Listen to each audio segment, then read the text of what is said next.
Hey everyone, I'm Bhagat Gaud. If your mesh is visible in object mode but not in edit mode, everything or some part of the mesh is hidden. Why did this happen?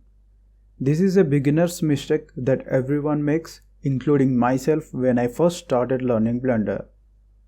The mesh is hidden in edit mode because you hide it intentionally or unintentionally by pressing H on your keyboard. In Blender, to hide any part of the mesh, we will use H key.